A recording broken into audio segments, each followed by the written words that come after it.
খ্রিস্টে বিশ্বাসী ভাই ও বোনেরা, জেরুজালেমের মন্দির কল্পনা করুন।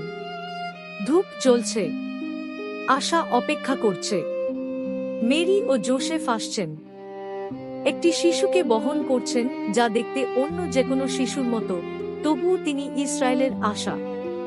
আন্নাও সেখানে আছেন, একজন বৃদ্ধা মহিলা, একজন সতর্ক হৃদয়, অপেক্ষার জীবন।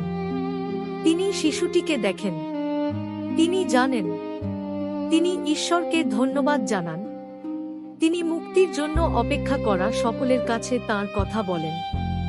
আজ বাক্য আমাদের একটি শান্ত কিন্তু গুরুতর প্রশ্ন জিজ্ঞাসা করে, আমরা কিভাবে খ্রিস্টকে বহন করব? আমরা কাকে বলবো? বাপ্তিস্মে আমরা আন্নার মন্দিরের দর্শন পেয়েছি, জল এবং বাক্যের মাধ্যমে। আমরা শুদ্ধ, দত্তক এবং ঈশ্বরের সন্তান হয়েছি। সন্ত পৌল বলেছেন, আমরা খ্রিস্টের সাথে সমাহিত এবং একটি নতুন জীবনে উত্থিত। সেই জীবন লুকানোর জন্য নয়, সাক্ষ্য দেওয়ার জন্য। আন্না চুপ থাকেননি, তিনি সম্পূর্ণরূপে ঈশ্বরের। শাস্ত্র আমাদের সতর্ক করে, জগৎকে বা জগতের জিনিসগুলিকে ভালোবাসো না, কারণ জাগতিক প্রেম পিতার জন্য কোন স্থান রাখে না।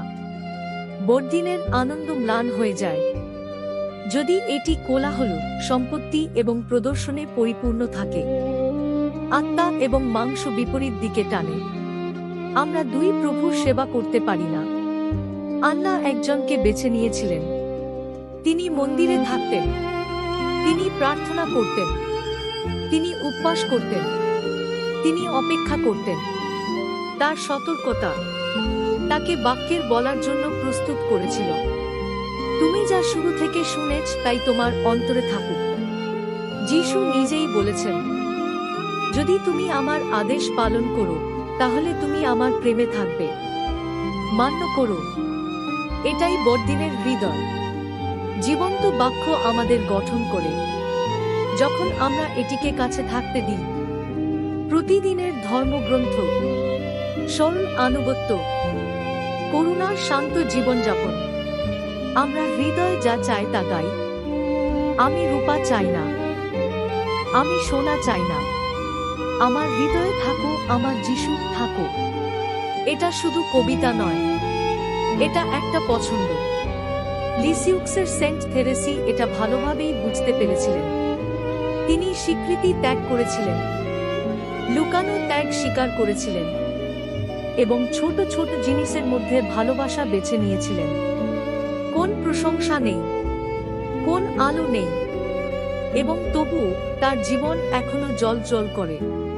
তিনি প্রমাণ করেন যে ছোট ছোট বিচ্ছেদগুলি মহান ভালোবাসার জন্য জায়গা করে দেয়। তাই বাক্যকে ব্যবহারিক হতে দিন, ঈশ্বরকে উৎসর্গ করে দিন শুরু করুন, দিন শেষ করুন। আজ আমি যিশুকে কোথায় দেখেছি? সবচেয়ে কম সেবা করুন, কারণ তাদের সেবা করা তাঁর সেবা করা। প্যারিসে অংশগ্রহণ করুন, কারণ বিশ্বাস বৃদ্ধি পায় যখন এটি ভাগ করা হয়। আন্নার মতো জীবনযাপন করুন, মনোযোগী, কৃতজ্ঞ, কথা বলতে প্রস্তুত। যখন ঈশ্বর খ্রিস্টকে আপনার সামনে রাখেন, যিশুকে তোমার পরিবারে, তোমার কর্মক্ষেত্রে, তোমার পাড়ায় নিয়ে যাও। এই প্রার্থনা হোক তোমার, প্রভু যিশু, আমার হৃদয়ে বাস করো, দিনরাত আমার আলো হও। আমরা যখন জ্ঞানে, শক্তিতে এবং ঈশ্বরের অনুগ্রহে বৃদ্ধি পাব, প্রকৃত ক্রিসমাস আমাদের মধ্যে স্থায়ী হোক। পিতা, পুত্র এবং পবিত্র আত্মার নামে। আমেন।